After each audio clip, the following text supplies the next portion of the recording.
Hi everyone, welcome to the Tap Titans Q&A session, and today we're doing the stream's most asked questions. So I stream every Wednesdays and Sundays 8 p.m. GMT on YouTube and Twitch, and if you want to have any questions, hit me in Discord, link below, but also you can hit me live on stream and I'm happy to answer your questions. So here are the most common questions. What pets do you prioritize? Maybe do you have a video on new pets? I will see what video I have on my YouTube channel. I'm pretty sure I did a guide video on that. I'll recommend to watch my beginner's guide video if you want to know more about pets. Also, if you just go to your YouTube channel and if you go to search and search my latest videos, I've got about 400 videos, so just search pets. There's chances are, so with that section A, so you can actually see it. Yeah, get more pets, Tap Titans. So this is more information about what pets to get. So watch that video, that's quite helpful. Also, which pets to get. Watch that video as well. That's quite good about pets. Collect pets. So yeah, just search it. Lot of questions you can watch. I'm still confused at what percentage of my books of shadows should be before tournament. Along as that, well, they said we used to be able to bank relics before tournaments, but that doesn't matter anymore because relics are counted towards your potential now. So it doesn't really matter because you can just farm and prestige during tournaments. But personally, I always keep mine like minimum 30% or more before I join tournament. The higher the better, but like don't spend too much on it because you can always farm it during tournament anyway, so I wouldn't be worried too much. But as a minimum, I think it's like they suggest 4 or 6%, something ridiculously small, but I prefer higher. Totally up to you. Maybe how and when's the best time to splash with different builds? That's a good video, Scarlett. Good question. Again, I did a video called Splash Mechanics. It doesn't really tell you when to do it. It just says basically more about how splashing is done and what it basically means and what different areas of the game, different mechanics of what splashing is, because there's porter splash plus pets and other splash mechanics as well. So again, I will link that in the video below. So just search splash, and there it goes. Splash mechanic guides. How old's that? I think that's about like 2 years old, I think. Yeah, 2 years. So I need to update that with latest information. But it's still kind of like 90% accurate. So still watch that if you want to know more splash information. Personally, me, it's just continuously splash until I can't splash no more. That's my method. Like right now. Sliff said, so I'm a total noob. What is the best build? Kappa, I know no one has asked this before. Okay, thanks for asking that question, Sliff. So, the best build is basically build is done on your play style, and there is no specifically one best build in the game.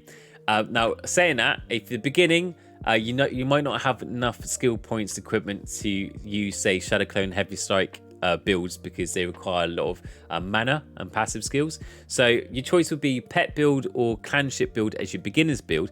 I prefer pet. Pet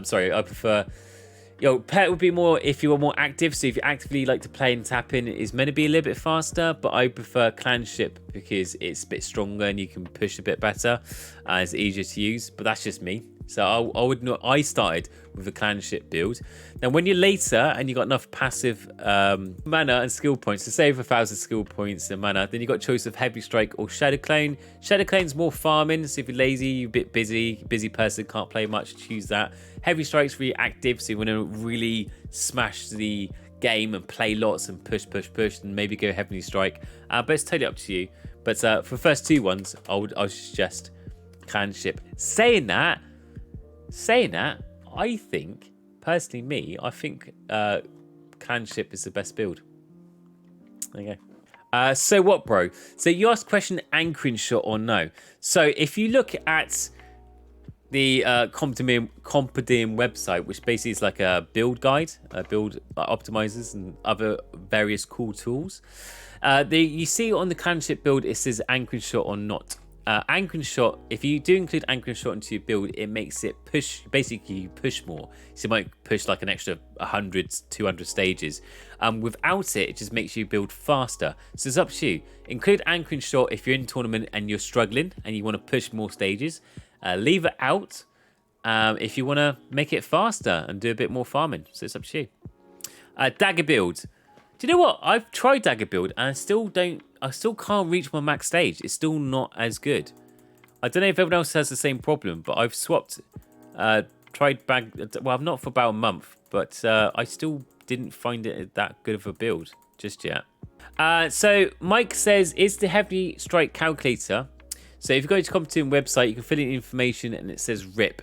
RIP basically means you don't have enough requirements for it to be viable, to be enough push.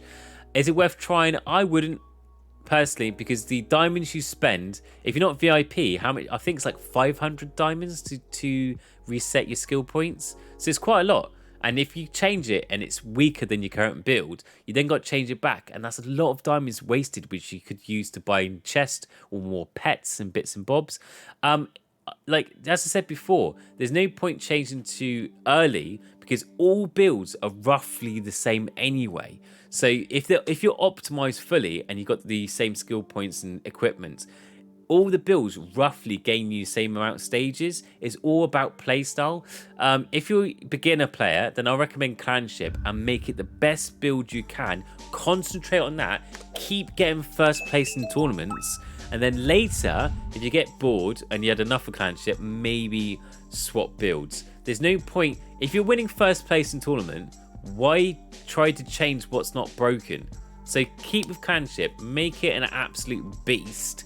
And then after a few weeks, when you've got enough skill points, you've got enough mana regen, then maybe change it. But as I said, it's down to play style, not changing build won't give you an extra 5,000 stages. It's nothing like that. Changing builds won't give you an increase in stage.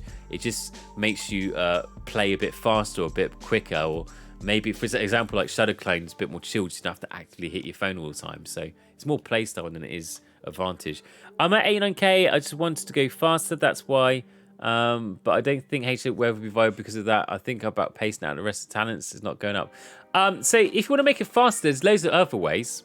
So you can make it faster by, as I said, maxing out your advanced stage start.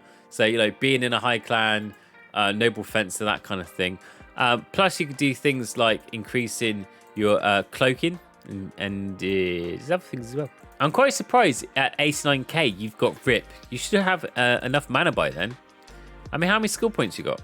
You must have like 2k by now. Snappily, poison edge or not? It's up to you. I use poison edge sometimes in my builds if I'm pushing, but it's if you can be bothered to actively tap the daggers or not. I mean, if you don't use poison edge, that skill point, if you're using like a build optimizer on the competition website, if you don't use poison edge, these skill points are just put somewhere else anyway, so there's not actually that much of a difference in stages.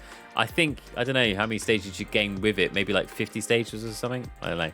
I don't know how much of a strong input it is.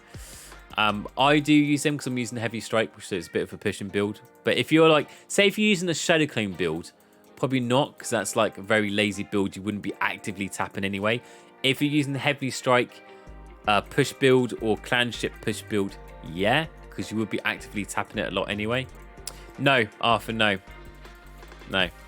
The only time you should be spending diamonds, never buy anything else like clan crate, perks, stuff.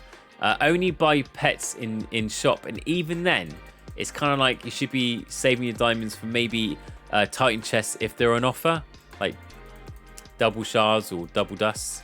That might be worth it. But even then, like when I was mid-game, I banked my diamonds so I can do the complete legendary set offers that you get. So when I was like at 70 or 80k, by then I banked like 8-10k diamonds, and I was just trying to get as many completed legendary sets done as I could so I can get the set bonuses and set completions. So that's why I was doing like mid game sort of range. But if you're early, you should be buying pets as a minimum just to get a few of your pets at 100%. That's like really early game. Thoughts about forbidden contract with the correct mana regen. I don't use forbidden contract. I don't like it. It drains too much mana, and at the moment with multicasting, mana is a bit of an issue anyway. So I'd rather get rid of forbidden contract and do better mana resource or mana management with multicasting. Again, with or without forbidden contract, I didn't see that much difference in pushing, so I didn't bother. But I don't know if anyone else has had the same or not, or if it was just me. But me, I don't like forbidden contract. No, don't like it. Oh, Tevis, this is a really good question. How do I personally fight the urge as an adult not to well the game? I spend a lot of the beginning and I'm not well anymore. Simple. I have my missus would kick me out. I have a kid and I've got a mortgage to pay. So if it wasn't for those responsibilities, I probably would well. And sometimes I do cheekily spend a little bit of money, like tenner, maybe on the event pass thing here and there. But I wouldn't spend hundreds and hundreds because I can't afford to. My missus would put me in the doghouse with the rest of my dogs. So that's why. Have a scary partner. That's a goal to save money and not to well. Have someone that would, control your nuts. What about Lightning Strike? Is that good for CS? This Lightning Strike in clanship build? I can't remember. I don't think it is until later. Yes, Lightning Strike is good because it reduces the Titan health, so it's easier to kill the Titan boss to go through, to splash through. So it is useful. Again, I would use a build optimizer to make sure you're following it correctly because it's tier 3, I think, tier 4. So you don't get it later anyway. You need to spend a lot of into the sorcerer tree. So say, for example, if you're following a clanship build, if you're using Pet Harpdas as an income, then you wouldn't have much skills in the sorcerer tree anyway. So to have that amount of skill points in that section will probably be wasteful. So it depends if you're using the fairy build and what build you're following, really.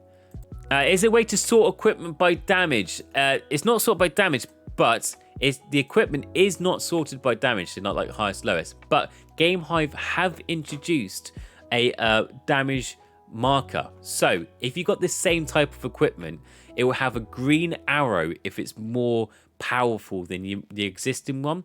So say, for example, I had heavy strike drop that was more powerful than this one. It would show a green arrow here to tell me to equip it. It doesn't show it for different ones. You have to have them equipped. Black Lightning Cat. Is there a way to get missed event equipment? Yes. Some of them are seasonal. So if you go to your equipment sets, like events, so things like Love Struck is Valentine's, Chills and Thrills is all about winter. So sometimes they come around each season, but other ones which are not, for example, like, I don't know, like Hair of Shadows, Hair of Light, GameHive might introduce them with updates. Again, they're like random, so it depends. You just got to check like the patch notes to see if they're including that in an update or an event or season.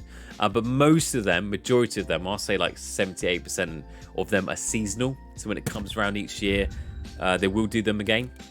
Just got to wait. I've asked everyone what is their favorite cosmetic of equipment. So when you go to your equipment to go transmorph,